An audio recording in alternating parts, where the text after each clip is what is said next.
Summer has arrived, which for many of us means a temporary shift in what we would call our normal schedule. So I thought it would be the perfect time to talk a little bit about how do we continue to go after our goals and maintain momentum when we have a temporary shift in our schedule. So whether it's like me, you have kids home for the summer, or you're a teacher and you have more time over the summer, or it's not even summer at all and it's just a period in your life where you're gonna need a different schedule than what you would call your normal schedule, let's talk about that today.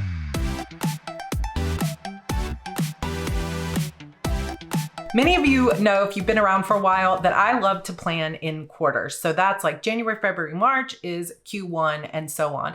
Q3 is coming up soon, starting in July, but my schedule has already shifted here in the month of June. So sometimes that quarterly plan of being a set 3 months doesn't always correspond with exactly the way life needs to be.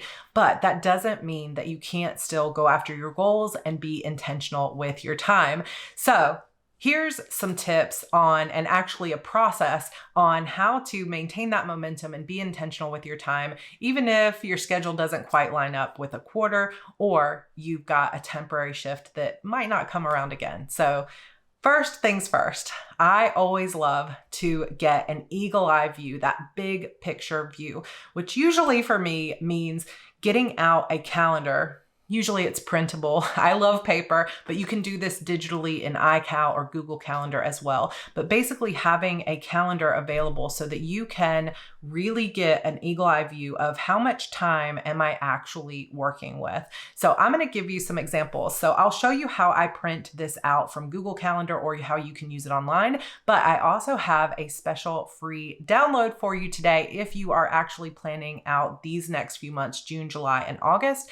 And it's going to help those of you that are wanting a schedule for your summer, hopefully, to make that great plan for yourself. So if you go to calendar.google.com, you will have a Google Calendar here. Even if you don't typically use Google Calendar, it will still be there for you to use. If you do use Google Calendar, what I do for this is I take off all of the events because, for example, I'm part of the Heart Breathing's writing community, right? So on my regular Google Calendar, it's got all the live streams and sprints. Now, unless you want that on your calendar, which some of it isn't even going to print correctly because there's just going to be so many events, I personally just come over here to all these calendars and just unclick everything. So I have a blank calendar, and that's one way that you can get a printable of a blank calendar anytime you want. So all you do is uncheck all the calendars that you don't want showing. And then you come to this little cog up here in the right and you click it and you click print. And it's going to ask you the print range. So May 28th to July 1st is just going to be really the month of June. So I would come out here and I would say all the way to the end of August, or you can customize this according to whatever your plans are. So if it's just a Christmas break and it's December, or it's just a small winter break or spring break or anything, you can just include the month that you want to include. And then you just click print. And once you do that, it's going to print out a blank calendar that's all on one page that you can use, or I'm also going to show you the printable that I have for you that you can use. Next up, we're going to take a look at our monthly calendar. And this is where most people tend to go wrong with their goals. They think they have 3 full months for summer, but when they actually put it on the calendar, they realize they only have about 4 weeks to work. And when we put 3 months of work on our calendar or on our plate for our goals, and we try to accomplish that in only 4 weeks, we're obviously going to come up short because we're not superhuman. So part of the key of this is just getting an idea. Now, everything that you put on this calendar doesn't have to be set in stone. We're not seeking perfection here. We're just trying to make sure that we have a really good idea of how much time we actually have, and not how much time we wish we had or how much time we just ethereally think will manifest. Because sometimes when we actually put pen to paper, we start to realize, oh my gosh, we've got this vacation and we've got gymnastics and swim lessons and all these other things. Now, I know I'm talking about kid-specific stuff, but this can apply for any time in your life. You've got meetings, or you've got vacations or extra special things going on. So first step is you can use that Google Calendar, which comes out looking something like this, and all is on one page per month. Or you can use the download that I have for you if you want to head to the resource library if you're already on my newsletter list, or you can grab it today by signing up for my newsletter, and I've got that link for you in the description. So just below the title of this video, you'll see a button that says read more or show more. Click that and you'll see all the links below. There's a Sunday start and a Monday start, so use whichever one and basically just make your way through the calendar. You can use color code. I like to use Crayola Super Tips or the Sharpie S Note pens, and basically just figure out what is already on your calendar. You can look at a Google Drive. You can do this in Google Sheets or Notion or iCal, but some of us, we see things so much more clearly when we actually write it down. So just use your own personality and preference. It doesn't have to be done the way I do it. But I'm marking down things like when's the last day of school. This is not my actual schedule just for privacy reasons, but let's say Evie has gymnastics every Thursday. I would put that on the schedule because it's something that I'm already committed to. Double down day, I've got the virtual writing retreat set up in July. Maybe we're going on vacation. When does school actually start back? And just mark on your calendar in a color code if you prefer. You can make notes over in this other section. What do you already have planned for the summer? And that's going to give you this bird's eye view of how much time you actually have that feels like a normal, uneventful workday and how much disruption you actually have to your schedule. Now that you have that eagle eye view, it's time to really think about the time that you have left in your summer or whatever this break is for you, and start thinking of all the things you wish you could accomplish during this time. Now, we're not setting anything in stone yet. We're just making a wish list. So for me, I'm going to talk about summer, but just know throughout this video, anytime I talk about summer break, you can easily apply this to winter break or to fall break or to any other shift in your schedule, be it 1 week or several months, between jobs, whatever it may be. It all applies no matter your situation. But I'm dealing with summer right now. And so I'm thinking about multiple things. I'm thinking about how I can be intentional with my family and make the most of this summertime before my sweet little Evie goes to school for the first time in the fall. And she won't be home with me all day. And it feels like the end of an era in my life as a mom. So I want to just soak it all up, having both my kids home this summer and just make the most of this time with them. So how can I be intentional and plan fun things for them, but also maintain momentum in my own career? I am almost finished with one of my books, and then I'm moving on to book 12 again, and there's momentum that I don't want to lose. So that's the balance that I'm trying to seek. So what I'm going to do next is I'm going to make a wish list of all the things that I want to do with the kids this summer, all the things I want to do with my own goals this summer, and then I'm also going to think about other projects that I might want to tackle during the summer. So let me show you an example of my wish list and how you can fill it out in your workbook. Next step is our summer wish list. So this is where you're really going to start to think of all the things you would love to do this summer. Now, I've given you 2 sheets. If you've taken HB90 or had the planner before, you will recognize these as our project planner sheets, just repurposed as a summer wish list. I am going to fill out 2 sheets for myself. You don't have to do it this way, but one of them is going to be for my family and home projects, and the other is going to be for my writing and career stuff. So I find it helpful to kind of have those 2 things separate. Now, you've got a check mark here for when you have decided, yes, I'm going to do that. Usually in the second column, we would put our estimated task blocks, but I don't have the time to really explain and go through task blocks here. It's basically just Pomodoro calendar blocking. But what I have intention of leaving this blank so you can use it however you want. But the way I'm going to use it is I'm going to use this as what date did I decide to do this? And so what I'm going to do is I would sit down and I would make a list of what's all the family and home projects I really would love to get done this summer. Because remember, I'm trying to be intentional with my kids as well as getting my work done. So this might be things like, oh, I want to take a trip to the zoo. I wanted to do family walks. I wanted to do family art time. I would just make a list, just brainstorm all the things that I wish we could all do together as a family, and any other projects that I might want to do in my home, such as cleaning out a closet or anything that feels like spring cleaning, summer cleaning, cleaning out the garage, any of that kind of stuff. Then on my career and writing side, I might put stuff like, finishing The Disappearance of Vanessa Shaw and publishing it. And that might be my 2 biggest goals for the summer. But you might have a whole full list. You might need to print this out twice. But the next step is really just to get all of this stuff down so that you have an idea of what you want to do over the course of the summer.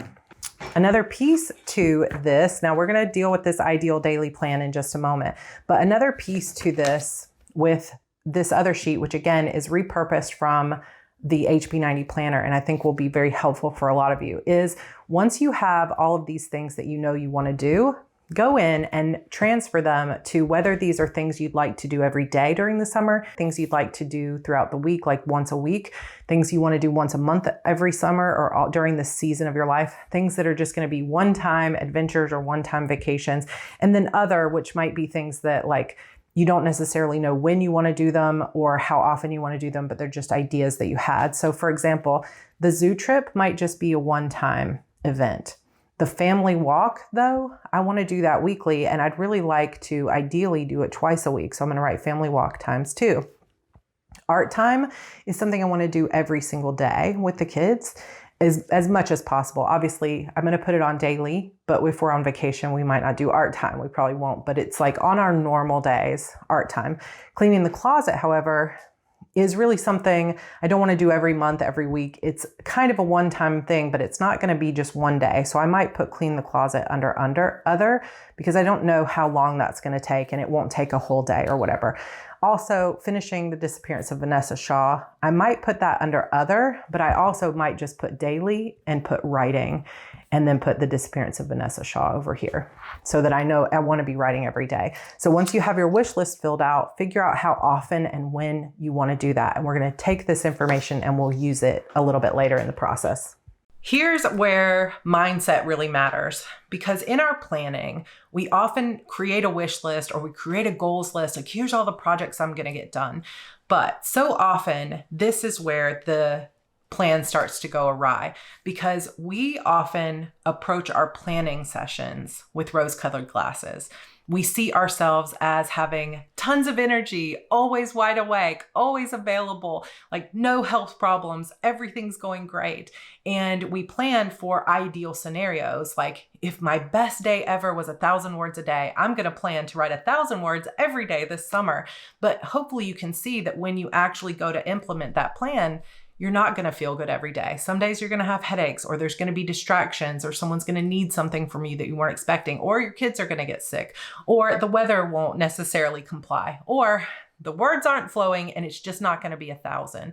So one of the biggest things that I talk about in HB90, but also just I wish I could get through, is that when you fail to follow through with your plan, it is not actually a personal failure. It is not your fault that the plan was too difficult to follow, because it is just the way we're sort of taught to plan. It's the vibe we usually come to with planning, is that we are the perfect version of ourselves with full health, full energy, and we're just a paper doll going through our plans with rose-colored glasses. Everything's great. But then when we actually show up to the plan, we find out that maybe we don't actually have as much energy as we thought. Like, maybe you planned things back to back with no breaks, and that's just not going to be possible for you. Or maybe you didn't take into account your chronic illness that puts you out 3 days a week, because we don't want those things to be true. But what happens is that we create this plan that basically is setting ourselves up for disappointment.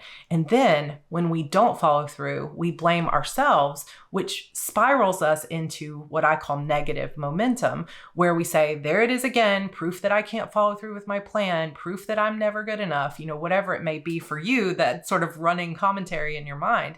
Whereas if you could create a plan taking your reality into consideration and understanding that, hey, I actually don't have as much time as I thought, or I actually wanted to, like, if I thought I could write 1,000 words a day, I'm going to plan for 500, and anything beyond 500 is gravy.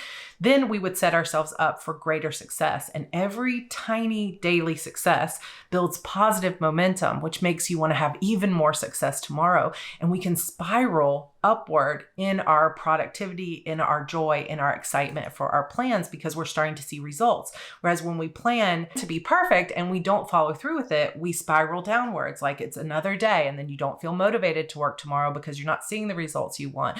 And so if I could really encourage you, it would be to, on this next part of the process that we're going to move into, don't expect yourself to put every single thing that you just put on your wish list into your actual plan. And whatever you feel like is your best case scenario, knock that down to about 75% or less so that you're setting yourself up for success. Now, I know this won't work for everybody because some of you are really type A personalities and you need stretch goals to meet your goals. So plan in whatever way feels intuitive to you. But if you're showing up to this video thinking, yes, this resonates with me. I always set big plans and I always fail or I never follow through. I mean, I know we hate that word failure, but sometimes we say it in our own minds. I set up these great plans, I never follow through with them, and then I feel like crap. If that is you, then I encourage you just for this summer plan or for this temporary plan to take a few things off your plate, knock your goals down to half of what you think they should be, give yourself more buffer, more free time, and see what happens. The next stage of the process after your wish list and getting your mindset in the right place that you're not going to be able to do all of it is to actually create your plan. So this is also going to look very different for each of us depending on your preferences, your strengths, the way you like to do a schedule. But I'm going to show you how I do it. And then I'm also going to give you some alternatives if this way doesn't work for you. So let's take a look. This step is where we kind of diverge based on what your personal preferences are, because I want to be respectful of the fact that some people love as much structure, as much time awareness as possible. And for other people, too much time awareness, too much structure paralyzes you or you rebel against it. So from this point forward, for sure, and really in all of my videos or courses, I want you to be thinking about how you best operate. Like, what is helpful for you? Is it better to have like an exact schedule? I'm going to work from this time to this time. I'm going to write every day at 9 a.m. and having a routine. Or are you more likely to get your work done if you say, I would like to write 5,000 words this week? And it doesn't really matter when it happens. It's just a matter of, okay, I've looked at my schedule and it looks doable or possible that I can do 5,000 words. And it doesn't matter if it's Monday or Friday or, when it happens. And feel free to just go with that. So what we're going to do next really is we're going to look at the big picture of your summer. And then we're going to combine that with this daily, monthly, weekly, and we're going to create this ideal sort of daily or weekly plan. And any piece of this can just be thrown out. And I'm going to try to give you some alternatives for what might work for you and what might not. So the simplest version of this, for those of you that don't want to fill out, like the idea of filling out a schedule of exactly this time gives you hives or you won't follow through with it. The simplest version at this point would just be to look at overall everything you have on your calendar, add in any of these extra things now that you want to go ahead and schedule, and then take a look week by week and say, okay, this week is really light. I'm going to try to commit to 10,000 words this week. This week, light, 10,000 words. This week, super busy. I'm going to write only 1,000 words. And you can just give yourself a plan based on what seems reasonable. And you are done with your plan and you can happily go about your summer. For those of you that feel like if you put 10,000 words on here, you don't have a plan of when you're going to follow through with it and you need more structure, that's what we're going to move into next. So if you don't want to do this part, just skip. I've put chapters down below and you can just skip to the next part of this video. But otherwise, hang in there because this is really similar to what we do with HB90. And again, not every way of doing things is going to work for everyone. So it's important to just really lean into your own personal strengths and preferences. I'm going to go back to my actual calendar. I want to keep these pages in order a little bit. I'm going to go back to my actual calendar and I'm going to see if any of these things can actually be scheduled in. So for me, I don't actually want to go in and add art time every single day to this calendar because that would be kind of a waste of time. But some of these things like going to the zoo, I might want to say, you know what, this would be, I don't want to go on a weekend because it'll be too busy, but maybe for Andrew's birthday, we can go to the zoo and I can put that in here on the schedule. And then I can come over here to this and I can check it off and say, okay, that is taken care of. I could also underline it or highlight it in green or whatever I wanted to do. And I could slowly check things off that I'm ready to schedule. Some of these other things, however, are going to be stuff we do more often and we don't need to add them to the calendar, but where they will come into play is with our ideal daily calendar or our ideal weekly schedule. So that's this sheet here. Okay. Once you have everything added to your calendar, I want you to, if this resonates with you, I want you to start working on your ideal weekly or daily plan. And I'm going to probably try to change this to say weekly instead of daily, but I think you understand what I mean. There's a Sunday start version or a Monday start version included, depending on which one you care to use. And this is where we're going to basically calendar block. And this is where you can use your color codes here. So you've got different colors. Like for me, it's heart breathings, admin, social media, writing, family, routine, like Sarah's routine, health routine. And you can be as detailed as you want to be, or you can kind of back off just a little bit. And in fact, if you really want to take everything into consideration, you might want to add things to this list like groceries, laundry, planning time, church, like anything it is that you do on a daily or weekly basis that you're responsible for in your household that you want to account for in your time, you might want to add to that list. And so basically I would keep this list of daily things up somewhere I could see it when I started to work on this other calendar. And one thing to remember is you want to try to step through your day in a realistic way.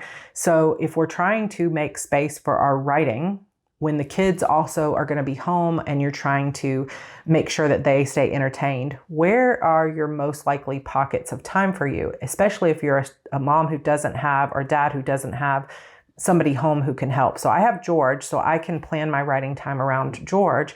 But for some of you, you're home alone all day with the kids, right? And so you might want to think about your writing time getting up a little bit earlier in the morning, working a little bit later at night. That's what I always used to do when Andrew was little and I was home alone because George had a job. Sometimes a temporary schedule shift is also going to mean a temporary sacrifice of me time. Just make sure you're taking care of your mental health and your physical health and you're not burning yourself out. But sometimes there is a sacrifice of that personal time so that you can have that quiet time in the morning before the kids get up. Or it could be a matter of the kids understand that they're going to get screens, or you're going to set them down with something that they can do. And there's a boundary that like every day I'm writing from 9 to 10 and you're not allowed to bug me. But really think about that when you're creating your ideal schedule. So for me, it's going to be kind of blocking things out. So I would be thinking like, what time do I want to be up in the morning? And what does my morning routine look like? Okay, I'm going to go till 8:30 and I'm going to start to block this out and I'm going to write this in as my morning routine. And then I'm going to think about like, what time is lunch, and start sketching out not only the way that my schedule is going to be because of meals or other things, but also taking into consideration things like gymnastics, groceries, the planning for the week, the family walk, the art time, all the things that I'm trying to make room for in my schedule. Where do they fit? So I might be like, okay, we're going to do lunch from this time to this time and art from here. And we're going to go to gymnastics on this day. And I've got coffee chat on this day, and start just mapping out your schedule and making sure that you're building in breaks and buffer time. So I did this basic schedule for myself, just so you can see an example. This is not exactly my true schedule, but it is an example. And you can see that I've built in a little bit of buffer here and there because I want to make sure that I'm not going back to back to back, so that if this runs over, I'm missing this other time. But I have tried to make a lot of time for family. That's all this green, and a little bit less time for my work. And so I'm understanding that over the summer, I'm not going to have as much time to work because I'm making my family a priority. So we can't do all the things all the time. Sometimes it's got to be, okay, what's my priority for this season in my life? So I've got my morning routine, a little bit of admin prep time that probably won't take 30 minutes. So I've got that as a little bit of a buffer as well. I've got solid blocks of writing time on the mornings of some of these weeks, some afternoons where I'm planning to go to Panera. And then I also have a couple of evenings where instead of playing games or hanging out with the family, I'm going to go write once Evie is in bed. And so I've got my writing time scheduled out. I also have the family time. I have my meetings sectioned out. I have social media time, heart breathing time, and I've made sure that I've got time on the schedule with breaks in between. So here's an example of what it might look like. Since I'm specifically thinking about how much writing I can get done over the summer, I have also written out how many task blocks per day am I spending on my writing, and how much does that give me for the week? Because I want to spend all this time with the kids, but I really want to finish this book and get it published. So I need to make space for that in my schedule. And yes, that's going to be a little bit of a sacrifice here on Tuesday and Thursday nights, but it's also going to be fun. So You don't have to do this much writing, but if you're wondering what a task block is, it's just a 30-minute increment. So 1, 2, 3, 4, 5, 6. So that's basically 3 full hours or 6 task blocks. And that's what I've written down here. That's not my total work task blocks like we do in HB90, but it's just my writing ones. So 36 task blocks a week, or a little shy of 20 hours, 18 hours of work on my writing throughout the week. So hopefully this will give you some ideas. Just sketch out how many of these things you can schedule, how many of these things you can put on here, and understand that not everything on this sheet is going to get onto your schedule, and that's okay. Then if you want to take this a little further and get even deeper into, well, how much can I actually write within that time? I'm going to show you another little formula that you can use to help you figure that out. And part of that is going to involve actually going back to your calendar. So let me get these sheets arranged again. So one of the things that I love to do when it comes to this is how many days out of your schedule so far are you actually going to be following this ideal plan? How many days are you actually going to get this writing in?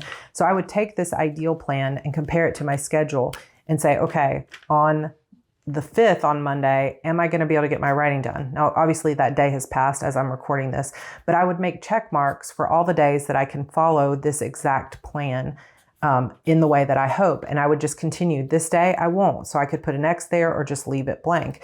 This entire week with HB90, I'm going to be spending more time with my students. So I won't be able to do as much writing that week. We're going to be on vacation this week. I won't be able to do as much writing. So I'm going to go through my entire schedule and I'm going to see how many days and put a little checkbox if it's a writing day.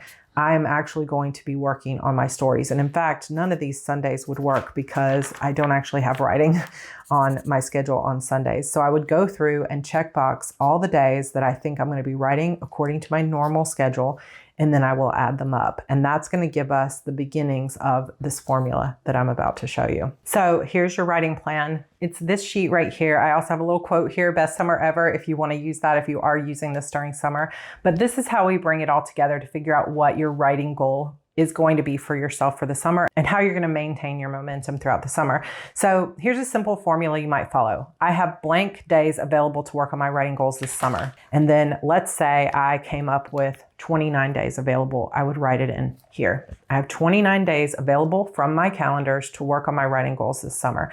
I plan to write how many words per available day. So let's say I set a goal of I'm going to write 1,000 words a day when I'm available to write. That's my goal. That's my ideal, but we're going to keep a flexible mindset and we're going to do something that feels achievable. Don't put 1,000 words down if you almost never write 1,000 words in a day. Even if you have extra time, try to be as realistic as possible. Or another way you can do it, if you don't want to go by words, is I plan to work at least this many minutes or this many hours on my available days. So you could say, okay, 29 days, I'm going to work at least 90 minutes, or I'm going to work at least 2 hours. And you could just underline which one you're using, minutes or hours.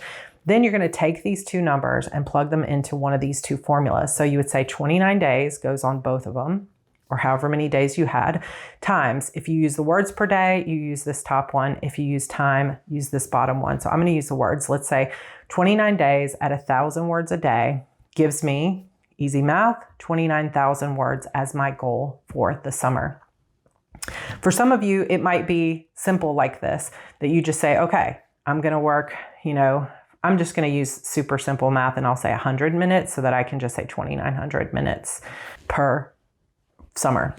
For some of you, it's going to be this simple. And now you have your goal of how long you're going to work or how many words you're going to write throughout the summer. But some of you might be doing editing like I am. So you might want to say chapters, like I'll do 29 days with 1 chapter per day. And so that gives me 29 chapters, or it gets me to the end of the book. So you might need to tweak this a little bit depending on what part of the project. You also might be working on multiple projects this summer. So use this however it serves you. The key to remember here is that there are no rules. There's no expectation that you need to be perfect. You just need to have that big picture view of how much time you realistically have, and then make a decision about what feels achievable and accomplishable within that time. Because 29 days available is very different from thinking you have a full 90 days because you think you've got 3 months, right? So this is the key here, is how much time do you have? Then here you can kind of make a promise to yourself. This summer I'll be working on So I would put The Disappearance of Vanessa Shaw, but you've got time or room here if you're working on multiple projects. I would love to get the following done during this time. So I would say I would love to get edits done and publishing tasks. Then my main priority for the summer is 2. And this is just a question or a statement that brings you back to, is your main priority going to be writing? Some of you are teachers or students, or you don't have kids, but you have a little bit of extra time during this season of your life. So maybe your main priority is to get as much writing done as possible. And that is okay and valid. But for me, my main priority for this summer is to spend time with my kids. And so I'm going to write that down. And even though I have this goal of finishing The Disappearance of Vanessa Shaw, this moment right here where I realized to have adventures and memories, make memories with my kids is my main priority, that if this doesn't get done, at least I didn't slip on the things that mattered the most to me.